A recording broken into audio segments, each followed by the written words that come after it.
Hello everyone, myself Gulab Thomre and welcome to the channel Edion Tips. बघा आजच्या लेक्चरमध्ये आपण बघणार आहोत दॅट इज द पोलन ग्रेनबद्दल डिटेल्स. ओके, पोलन ग्रेनबद्दल बघणार आहोत. ओके, पोलन ग्रेनबद्दल काय म्हणते आपण पाठीमागच्या लेक्चरमध्ये बघितलं होतं जसं microspore mother cell that is MMC पासून मायक्रोस्पोर्स फॉर्म झालेले, राईट. मायक्रोस्पोर्स फॉर्म झालेले आणि मायक्रोस्पोर्सचं कन्वर्जन कशामध्ये होतं आहे दॅट दी पोलन ग्रेनमध्ये होते. ओके, पोलन ग्रेनमध्ये कन्वर्जन आणि त्याच पोलन ग्रेनबद्दल आज आपण डिटेलमध्ये बघणार आहोत. Okay done. Okay, let's start it. Pollen grain. The pollen grains are wait just a minute.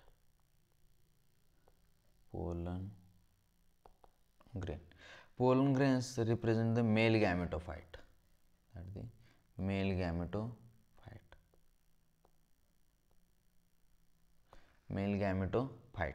If you touch the open anthers of hibiscus or any flower, you would find yellowish powdery pollen grain.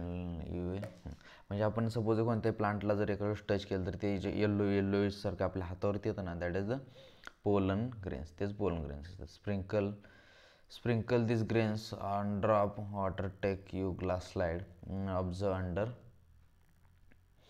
Microscope, you will realise amazed architecture size सगळं बघायला भेटेल म्हणते. Okay, pollen grain is the male gametophyte. This is important. आता इथं actual pollen ग्रेनचं structure चालू होते. Okay, pollen ग्रेनचं जनरल स्ट्रक्चर वगैरे असते त्याचे डिटेल्स चालू होतात. Okay, pollen grains are generally spherical measuring about micrometres in diameter. म्हणजे ह्याचं डायमीटर किती असते, डायमीटर दॅट इज 25 ते 50 मायक्रोमीटर. ओके, 25 ते 50 मायक्रोमीटर डायमीटर असते ह्याचं. ओके, 25 ते 50 micrometre diameter is of this pollen grain. Okay, it has a prominent 2 layered wall. ह्याला दोन लेयर्स असतात ना माझ्याकडे.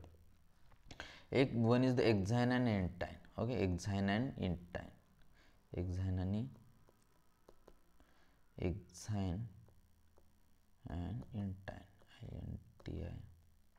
Exine and intine. Okay, the outer hard layer is the exine.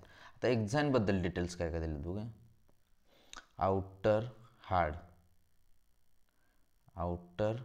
Hard layer असते is made up of स्पोरोपॉलेनिन. कशापासून म्हणलं असत्या, स्पोरोपॉलेनिन. Okay, स्पोरोपॉलेनिन एक काय म्हणतात मोस्ट रेजिस्टंट ऑर्गॅनिक मटेरियल आहे, त्याच्यापासून बनलेलं असते. It can withstand with high temperatures and strong acids and alkali. म्हणजे एकदम म्हणजे हाय टेम्परेचर, स्ट्रॉंग ॲसिड्स किंवा स्ट्रॉंग अल्कली काही असो त्या म्हणजे एकदम त्याला काही ना कोणत्या गोष्टीचा फरक नाही पडत. सो दॅट इज स्पोरोपॉलिनपासून फॉर्म झालेले असते. Okay, no enzyme that degrade the sporopollenin so far known. म्हणजे कोणताही एन्झाईम्स आहे त्याला म्हणजे डिग्रेड करू शकत नाही, एवढी हार्ड असते. Okay, pollen grain exine has prominent aperture called जम्प pores where sporopollenin is absent. म्हणजे suppose this is the pollen, ह्याच्यावरती एक लेअर असते आउटसाईड, लेअर असते. Suppose this is the layer, मग एखाद्या ठिकाणी एवढीच ॲबसेंट असते, परत इथं एवढं ॲबसेंट. मग ही जी पोझिशन आहे ना, ह्या पोझिशनला काय म्हणतात, जम्प पोर असं म्हणतात. ओके, जम्प पोर हेअर स्पोरोपॉलेनिन इज ॲबसेंट. ओके, म्हणजे इथं जागी ॲबसेंट आहे. ओके, मग इथे ह्याला काय म्हणतात जम्प पोर. म्हणजे जिथं स्पोरोपॉलेनिन ॲबसेंट असते ना त्याला काय म्हणतात जम्प पोर असं म्हणतात. Okay, germ pore. ओके, जम्प pores where sporopollenin absent. Pollen grains are well preserved as fossils because of presence of sporopollenin. कारण ह्याचं स्पोरोपॉलेनिन प्रेझेंट आहे त्यामुळं ह्याला वेल प्रिझर्व्ड ॲज फॉसिल्स. आता हे झालं एक्झाइनबद्दल. आता इंटाइन काय म्हणते, inner wall of the pollen grain is intine. It is a thin and continuous layer made of cellulose and pectin. आता इंटाइनबद्दल काय दिलं बघा. इंटॅनमध्ये काय म्हणते, intine it is thin and continuous layer made of cellulose and pectin. Okay, cellulose and pectin, cellulose आणि पेक्टिनपासून बनलेलं असते. The cytoplasm of pollen grain is surrounded by a plasma membrane. Okay, cytoplasm जो असतो ना पोलन ग्रेनचा, ह्याच्याबद्दल इंटॅनबद्दल एवढंच आहे. Plasma membrane. when the pollen grain is mature it contains 2 cells. जेव्हा पोलन ग्रेन मॅच्युअर होते ना, म्हणजे इथंपर्यंत काय काय बघितलं ह्याचं थोडंच डिटेल बघा, त्यानंतर मग मॅच्युअर पोलन ग्रेनबद्दल बघा. आता पोलन ग्रेन मेल गॅमेटोफाइट आहे. याचं डायमीटर किती असते, डायमीटर 25 ते 50 मायक्रोमीटर. त्याच्यामध्ये 2 लेअर असतात, एक तर एक्झाईन आणि इंटाईन. एक्झाईन जे असते ना आउटर लेअर असते, एकदम हार्ड असते. ह्याचं स्पोरोपॉलिन नावाचं एक मोस्ट हार्श रेजिस्टंट, म्हणजे त्याला कोणता एन्झाईम डिग्रेड करू शकतं ना, किती ॲसिड असू दे ना, काही असू दे, त्याला काहीच म्हणजे डिग्रेड करू शकत नाही. असं एक लेअर आहे, दॅट इज द स्पोरोपॉलिनिन. आणि त्यानंतर हे जिथं स्पोरोपॉलिनिन ॲबसेंट असतं दॅट इज जम्पोर. त्यानंतर इंटाईन जे आहे ना सेल्युलोज आणि पेक्टिनपासून बनलेलं असते आणि कंटिन्युअस लेअर प्रेझेंट असते. ओके, कंटिन्युअसली प्रेझेंट असते. आता mature pollen grain it contains 2 cells. Okay, it contains 2 cells. One is the vegetative cell and another one is the generative cell. Vegetative cell,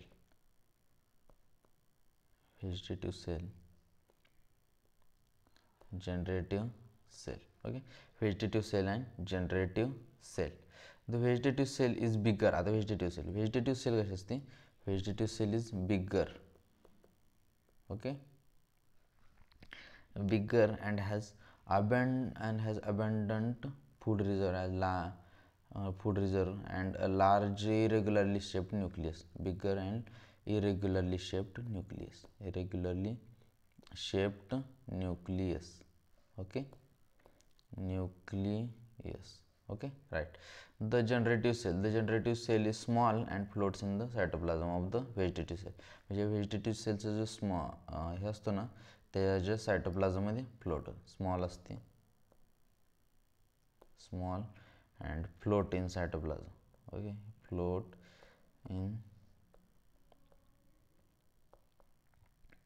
in cytoplasm of vegetative cell. Float in cytoplasm of vegetative cell. Okay, it is spindle shaped. हे कसं असते परत आणखी, it is spindle shaped with dense cytoplasm and a nucleus. Single nucleus present असते ह्याच्यामध्ये. आणखी काय ह्याच्याबद्दल generative सेलबद्दल spindle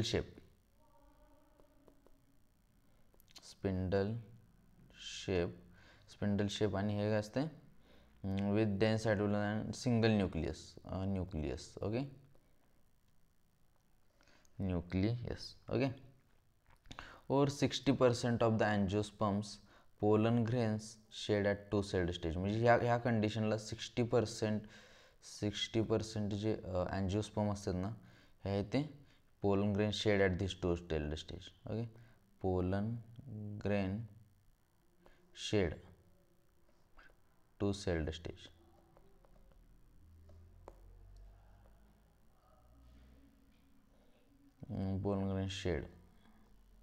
Pollen grain shed at 2-celled stage. Okay, in remaining species the generative cell divides mitotically to give rise to 2 male gametes before the 3-celled stage. म्हणजे उरलेल्यामध्ये काय होते मग vegetative sale असते ना, जनरेटिव्ह सेल डिवाइड्स, त्यानंतर उरलेल्या 40% काय होते मग व्हेजिटेटिव्ह सेल हायच राहणार. उरलेल्या 40% generative cell 2 cells mitotically 2 cells divide होते आणि plus vegetative cell. Okay, vegetative cell अशी 3-celled स्टेजमध्ये हे होणार. Okay, 3-celled stage. That's all. Pollen grain of many species cause severe allergies and bronchial afflictions in some people, leading to respiratory disorders जसे की asthma, bronchitis. It may mention Parthenium or carrot grass that came into India as contaminant with imported wheat. It has become ubiquitous in occurrence and cause pollen allergy. pollen allergyमुळे काय disease होते, जसे की asthma, bronchitis वगैरे. आणि कोणतं, parthenium और carrot grass. This line is important. Okay, this line is important. Mention Parthenium or carrot grass came in India contaminated imported wheat सोबत आलेलं.